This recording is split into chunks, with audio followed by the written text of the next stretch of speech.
يصلون على النبي يا أيها الذين آمنوا رسول الله दीनात से देखकर अगर आज़ाद हो मिल्लत ये ऐसी तिजारत में मुसलमान का हज़ारा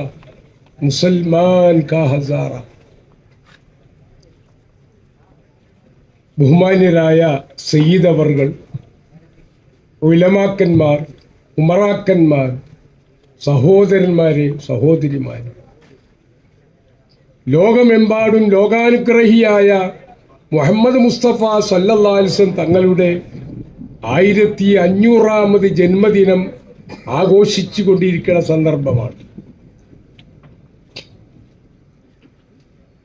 ലോകം മുഴുവനും തന്നെ ആ നേതാവിനെ അനുസ്മരിച്ചുകൊണ്ടിരിക്കുന്നു. ഒരാൾക്കും ആ നേതാവിനെ സംബന്ധിച്ച് കുറ്റകരമായി മോശകരമായി ഒന്നും പറയാനില്ല. മഹാനായ ഇമാം ബൂസൂരി റഹിമഹുല്ലാ ധാരാളം നബിയെ സംബന്ധിച്ച് പാടി പാടി പാടി പറഞ്ഞു.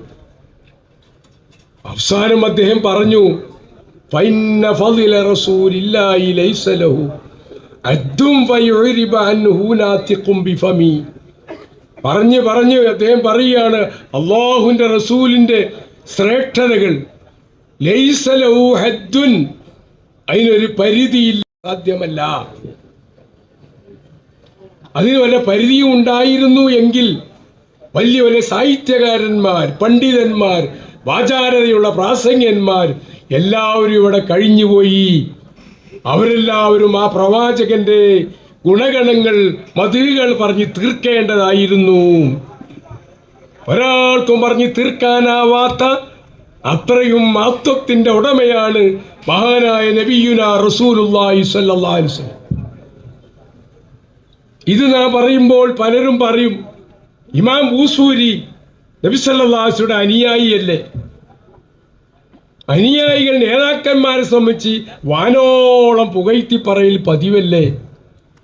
അതിനെന്താ അത്ര ആശ്ചര്യം? ബൂസൂരി അങ്ങനെ പറഞ്ഞതിൽ ഒരു അത്ഭുതമൊന്നുമില്ല എന്ന് ചിലരെങ്കിലും ചിന്തിക്കാൻ സാധ്യതയുണ്ട്.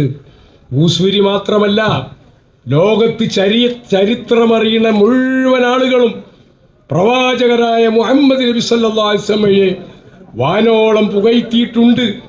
അവസാനം അവരുടെ പേന അവര് സാധ്യമല്ല എന്ന് പറഞ്ഞുകൊണ്ട് വെക്കുകയാണ് ഉണ്ടായത്. പാശ്ചാത്യ രാജ്യത്ത് ഏറ്റവും അറിയപ്പെടുന്ന സാഹിത്യകാരൻ, എഴുത്തുകാരൻ പ്രൊഫസർ മാർഗോളിയത്ത് വലിയ ചരിത്രകാരനാണ്. അദ്ദേഹം കഴിഞ്ഞുപോയ 100 നേതാക്കന്മാരെ സംബന്ധിച്ച് ഓരോ പുസ്തകം എഴുതാൻ വേണ്ടി തീരുമാനിച്ചു. അതിനാദ്യമായി പ്രവാചകരായ മുഹമ്മദ് നബിയുടെ പേരിലുള്ള ഒരു പുസ്തകം, ദി ലൈഫ് ഓഫ് മുഹമ്മദ് എന്ന പേരിലുള്ള ഒരു പുസ്തകം എഴുതാനാണ് അദ്ദേഹം തീരുമാനിച്ചത്. നബിയെ സംബന്ധിച്ച് എഴുതി അവസാനം നിർത്തി. അതിന്റെ മുഖവരിയിൽ അദ്ദേഹം പറയുകയാണ്, the biographies of the prophet Muhammad from a long series, it is impossible to end but in which would be honourable to find a flaws. ആ ലൈഫ് ഓഫ് മുഹമ്മദ് എന്ന പുസ്തകത്തിന്റെ മുഖവരിൽ അദ്ദേഹം പറഞ്ഞു, മുഹമ്മദ് നബിയുടെ ചരിത്രകാരന്മാരുടെ പരമ്പര അത് വളരെ സുദീർഘമായതാണ്. നബിയുടെ ഗുണഗണങ്ങൾ പറഞ്ഞ് സുദീർഘമായതാണ്.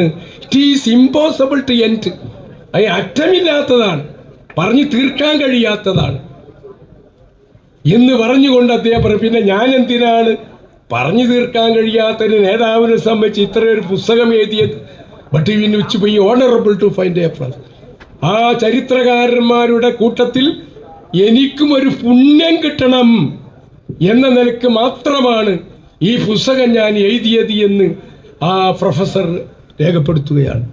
ഇങ്ങനെ ലോകത്തുള്ള മുഴുവൻ ആളുകളും പ്രവാചകരായ മുഹമ്മദ് നബി സല്ലല്ലാഹു അലൈഹി വസല്ലം സംബന്ധിച്ച് എഴുതിയവരാണ്. അത്രമാത്രം ചരിത്രമുള്ളവരാണ്. കാരണം നബിയുടെ സമ്പൂർണമായിരിക്കുന്ന ജീവിതം അന്ത്യനാൾ വരേക്കും ഇവിടെ ജീവിക്കാൻ ആവശ്യമായ മനുഷ്യർക്ക് ആവശ്യമായ മുഴുവൻ നിർദ്ദേശങ്ങളും അവിടുത്തെ ജീവിതകാലത്ത് നൽകിയിട്ടാണ് പോയിട്ടുള്ളത്. അത് മഹാന്മാരായ സഹാബികൾ, 100,000-ലേറെ വരുന്ന സഹാബികൾ അത് വസ്തുനിഷ്ഠമായി രേഖപ്പെടുത്തുകയാണ്. സഹീഹ് ബുഖാരിയിൽ നമുക്ക് കാണാം, മഹാനായ അനസ് ബിൻ മാലിക് റളിയല്ലാഹു അൻഹു, റസൂലുള്ളാഹിന്റെ ശിഷ്യൻ, അവിടുത്തെ ഖാദിമാണ്, മഹാനവറുകൾ പറയുകയാണ്, റസൂലുള്ളാഹി സ്വല്ലല്ലാഹു അലൈഹി വസല്ലം നമ്മൾ ജന്മദിനാണല്ലോ ആഘോഷിക്കണം, അതേസമയത്ത് ഒരു കാര്യം കൂടി നാം ഓർക്കേണ്ടതുണ്ട്. റസൂലുള്ളാഹിന്റെ 1437-ാമത്തെ വഫാത്ത് ദിനം കൂടിയാണ് നാം ഉൾക്കൊള്ളുന്നതെന്ന് മറക്കാൻ പാടില്ല. ഇതുപോലെ റബീഉൽ അവ്വൽ 12-ാം തീയതി തിങ്കളാഴ്ചയാണ് നബി സല്ലല്ലാഹു അലൈഹി വസല്ലം ഈ ലോകത്ത് നിന്ന് ഇവിടെ പറഞ്ഞത്, വഫാത്തായി. അനസ് റളിയല്ലാഹു അൻഹു പറയുകയാണ്, റസൂലുള്ളാഹിന്റെ രോഗം കാണാൻ വേണ്ടി ഞാൻ ചെന്നു. അപ്പോൾ നബിയുടെ രോഗം വളരെ മൂർച്ഛിച്ചിരിക്കുകയാണ്. ഞാൻ പലതും നബിയോട് ചോദിച്ചു, ഞാൻ എണ്ണി നോക്കി. കണ്ടോ ആ സാഹിബികളുടെ ജിജ്ഞാസ. റസൂലുള്ളാഹിന്റെ താടിയിലും തലയിലും കൂടി എത്ര നരച്ച മുടിയുണ്ട്, വെളുത്ത മുടിയുണ്ട്.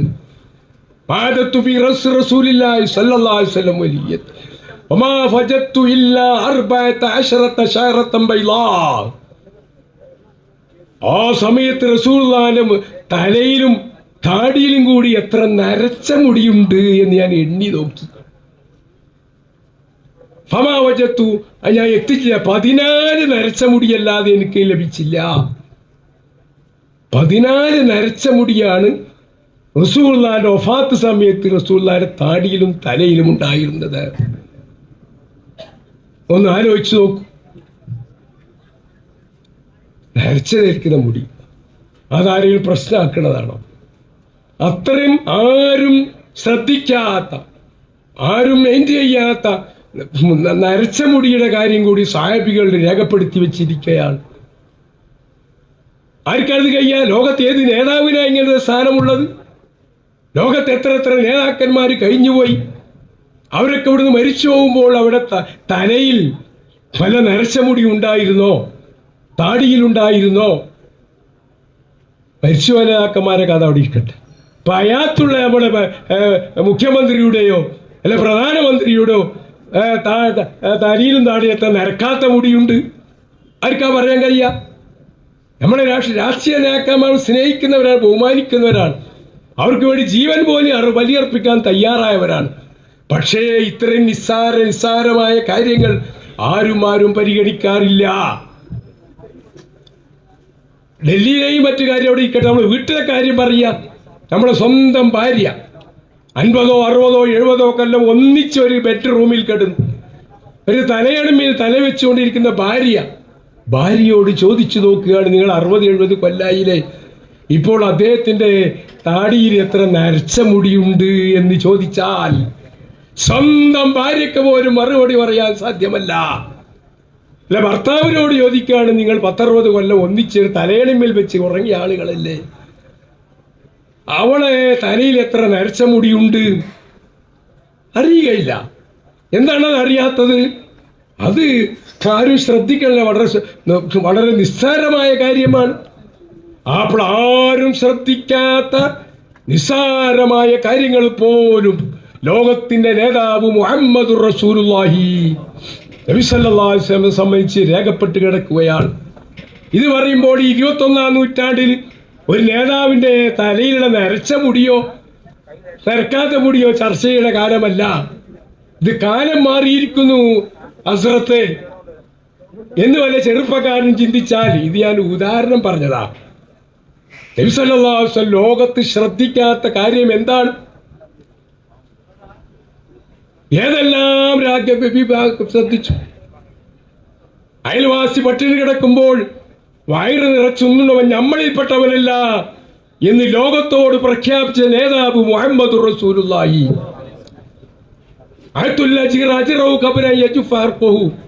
ഒരു തൊഴിലാളിക്ക് ആ തൊഴിലാളിയുടെ വേതന അവന്റെ വിയർപ്പ് പറ്റുന്നതിന് മുമ്പ് നിങ്ങൾ കൊടുക്കണേ. നബിയുനാ റസൂലുള്ളാഹി. സ്ത്രീകളോട് നിങ്ങൾ സ്ഥാനം കൽപ്പിക്കണേ, കുട്ടികളോട് നിങ്ങൾ സ്നേഹം കാണിക്കണേ, അമുസ്ലിങ്ങളോട് നിങ്ങൾ ബഹുമാനം കാണിക്കണേ. ഒരു ജൂതനായ മനുഷ്യന്റെ മയ്യിത്ത് കൊണ്ടുപോകുമ്പോൾ നബി സല്ലല്ലാഹു അലൈഹി വസല്ലം ഇരിക്കുകയെന്ന് എഴുന്നേറ്റുന്നു. അപ്പൊ സാഹിബുകൾ പറഞ്ഞു, നബിയെ അത് ജൂതന്റെ മയ്യിത്താണ് എന്ന് പറഞ്ഞപ്പോൾ മുത്തുനബി പറഞ്ഞതെന്താ? അതൊരു മനുഷ്യനല്ലേ, ആ മനുഷ്യനല്ലേ ആ മരിച്ചത് എന്ന നിലക്ക് അതിനോട് ബഹുമാനം കാണിച്ചുകൊണ്ട് എഴുന്നേറ്റുന്നിരിക്കുന്ന നേതാവ്, ലോകത്ത് മനുഷ്യരുടെ കാര്യം ശ്രദ്ധിച്ച നേതാവ്, എന്തെല്ലാം ചെറിയ ചെറിയ കാര്യം മുതൽ അന്താരാഷ്ട്ര കാര്യങ്ങൾ വരെ ലോകത്തിന് പഠിപ്പിച്ച നേതാവ്. ഞാൻ കാര്യങ്ങൾ ദീർഘിപ്പിക്കുന്നില്ല, കാലാവസ്ഥ അനുകൂലമല്ലാത്തതുകൊണ്ട് തന്നെ ഞാൻ ദീർഘിപ്പിക്കുന്നില്ല. എന്ത് പുതിയ പ്രശ്നങ്ങളുണ്ടെങ്കിലും അതെല്ലാം നബി സല്ലല്ലാഹു അലൈഹി വസല്ലം മുൻകൂട്ടി പറഞ്ഞിട്ടുണ്ട്. മുസ്ലിങ്ങളായ നാം മനസ്സിലാക്കേണ്ടതുണ്ട്. അവിടെ നമ്മുടെ നേതാവ് ഒരു നബിയായിട്ട് പല നബിമാരുടെ ഒരു നബി നമ്മുടെ നബി എന്ന് കരുതിയേ പോരാ. പൂർണ്ണമായി മാനുഷിക മനസ്സിന്, ലോകത്തിന് ശാന്തി സമാധാനം പഠിപ്പിക്കാൻ വേണ്ടി നിയോഗിക്കപ്പെട്ടതായിരിക്കും നബിയുനാ റസൂലുള്ളാഹി. നബിയുടെ ജീവിതത്തിൽ മനുഷ്യന് ആവശ്യമില്ലാത്ത, അല്ല മനുഷ്യന് ശല്യം ചെയ്യുന്ന ഒന്നും തന്നെ കാണാൻ സാധ്യമല്ല. എത്ര ഉദാഹരണങ്ങൾ പറയാം. നബി സല്ലല്ലാഹു അലൈഹി വസല്ലം 14 നൂറ്റാണ്ടുകൾ പറഞ്ഞു, നായയും പന്നിയും നിങ്ങളുടെ പാത്രത്തിൽ തലയിട്ടാൽ 7 പ്രാവശ്യം കഴുകണം, ഒരു പ്രാവശ്യം മണ്ണ് കൂട്ടി കഴുകണം. 14 നൂറ്റാണ്ടുകൾക്ക് മുമ്പ് ലോകത്തോട് റസൂൽ പറയുകയാണ്, നായും പന്നിയും 7 വട്ടങ്ങളൊന്നും മണ്ണ് കൂട്ടി കഴുകണം. ആർക്കും നമുക്ക് അതിന്റെ ഹിക്മത്ത് മനസ്സിലായി. എന്തിനാണ് നബി അത് പറഞ്ഞത് മനസ്സിലായില്ല. പക്ഷേ കാലങ്ങൾ പലതും കഴിഞ്ഞു. ജൂതന്മാർ, നസാറാക്കൾ, മറ്റുള്ളവർ പലരും അതിനെതിരിൽ പറഞ്ഞു, മുഹമ്മദ് വലിയ പഴഞ്ചന, ഞങ്ങൾ മടിയിൽ വെച്ച് പോറ്റുന്ന നായയെ സംബന്ധിച്ച് 7 വട്ടം കഴുകണമെന്നും മണ്ണ് കൂട്ടി കഴുകണമെന്നും പറഞ്ഞ മുഹമ്മദ് പഴഞ്ചന എന്ന് വരെ അവർ പുസ്തകം എഴുതി. 14 നൂറ്റാണ്ട് കഴിഞ്ഞു. നിങ്ങൾ ആലോചിച്ചിട്ടുണ്ട്. 2014 അമേരിക്കയിൽ പന്നിപ്പനി പൊട്ടിപ്പുറപ്പെട്ടു. 2014 പന്നിയെപ്പറ്റി സംബന്ധിച്ച് ചികിത്സ, മരുന്ന് കണ്ടുപിടിക്കാൻ കഴിഞ്ഞില്ല. പല ഗവേഷണങ്ങളും നടത്തി സാധിച്ചില്ല. ലോകാരോഗ്യ സംഘടന വളരെയധികം വിറച്ചു നിന്നുപോയി. എന്താണ് ചെയ്യേണ്ടത്? അമേരിക്കയിൽ മുഴുവൻ തന്നെ പന്നിപ്പനി പടർന്നു പിടിക്കുകയാണ്. ഇതിനുള്ള പരിഹാരം എന്താണ്? ആരോ ഒരാൾ പറഞ്ഞു, അങ്ങ് 14 നൂറ്റാണ്ടുകൾക്ക് മുഹമ്മദ് എന്ന് പറഞ്ഞ പ്രവാചകൻ ഈ നായയെയും പന്നിയെ സംബന്ധിച്ച് പറഞ്ഞിട്ടുണ്ട്, അത് സ്പർശിച്ചാൽ മണ്ണ് കൂട്ടി കഴുകണമെന്ന്. അപ്പോൾ ആ മണ്ണിൽ എന്തോ ഉണ്ടല്ലോ, അതിനെ സംബന്ധിച്ച് ഗവേഷണം തുടങ്ങി. ചുരുക്കി പറയട്ടെ, ആ പന്നിയുടെയും നായയുടെയും വൈറസിനെ, ശക്തമായ വൈറസിനെ നശിപ്പിക്കാൻ മണ്ണിലല്ലാതെ കഴിയുകയില്ല എന്ന സ്ഥലത്ത് അവരെത്തി. മണ്ണിന് മാത്രമേ ആ വൈറസിനെ നശിപ്പിക്കാൻ കഴിയുകയുള്ളൂ.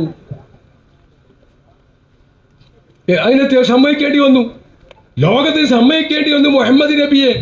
Muhammad was not only prophet but also greatest doctor of in the world. ലോകത്തിന് സമ്മതിക്കേണ്ടി വന്നു. മുസ്ലിങ്ങളായ നമ്മളത് ഉൾക്കൊള്ളണം. Muhammad was not only prophet, Muhammad ഒരു പ്രവാചകൻ മാത്രമല്ല, also greatest doctor of in the world. ലോകത്ത് വെച്ച് ഏറ്റവും വലിയ വൈദ്യശാസ്ത്രജ്ഞനാണ്, ഡോക്ടറാണ് മുഹമ്മദ് നബി എന്ന് ലോകത്തിന് പറയേണ്ടി വന്നു, സമ്മതിക്കേണ്ടി വന്നു. ഇങ്ങനെ ഏതേത് പുതിയ കാര്യങ്ങളുണ്ടെങ്കിലും പ്രവാചകനെ സംബന്ധിച്ച് വല്ലതും പ്രവചിച്ചിട്ടുണ്ടോ എന്ന് ലോകം ചോദിച്ചറിയുന്ന കാലഘട്ടത്തിലാണ് നാം ഉള്ളത്. ഈ കാലഘട്ടത്തിൽ ആ നബിയുടെ ചര്യകൾ നമ്മുടെ ജീവിതത്തിൽ മറ്റുള്ളവരെ പഠിപ്പിച്ചുകൊണ്ട് ആ നബിയോടുള്ള ഇരിക്കുന്ന കടപ്പാട് നമ്മൾ നിർവഹിക്കണം. അതിനു വേണ്ടിയാണ് മഹത്തായ സ്ഥാപനങ്ങൾ. നിങ്ങളെ ഈ ഏരിയ തന്നാൽ ജമാൽ മുഹമ്മദ് കോളേജ് ആയിരക്കണക്കായ വിദ്യാർത്ഥികൾ വിദ്യാഭ്യാസമാണ്. അതിൻ്റെ തൊട്ടടുത്ത് തന്നെ ഇരിക്കുന്ന ഗരീബ് നവാസ് കോളേജ് വളരെ ഉന്നതമായിരിക്കുന്ന ഇസ്ലാമികമായ പഠനം നടത്തുന്ന സ്ഥാപനമാണ്. ഇന്ന് രാവിലെ മഹാനായ വലിയുള്ളാന്റെ മക്ബറിൽ വെച്ചുകൊണ്ട് സഹീൽ ബുഖാരിയുടെ ഉദ്ഘാടനം നടന്നു. ദർസ് നടന്നോട് സഹീൽ ബുഖാരി അവിടെ പാഠം പഠിപ്പിക്കുകയാണ്. ഇങ്ങനെ ഒരു ഉയർന്നു നിന്ന ഭൗതികമായ വലിയ സ്ഥാപനം നമുക്കുണ്ട്. അതിനോട് തൊട്ടടുത്ത് തന്നെ ശറയ്യായ ദീനിയായ ഉന്നതമായ ആലിമീങ്ങളെ വാർത്തെടുക്കുന്ന സ്ഥാപനം നമുക്കുണ്ടാവണം. അതിന് നാട്ടുകാരായ നിങ്ങളൊക്കെ സഹായിക്കണം, സഹകരിക്കണം. നിങ്ങളൊക്കെ ഇതുവരെ അതിനെ സഹായിച്ചിട്ടുണ്ട്. ധാരാളം ആലിമീങ്ങളെ വാർത്തെടുക്കാൻ നിങ്ങൾക്ക് കഴിഞ്ഞിട്ടുണ്ട്.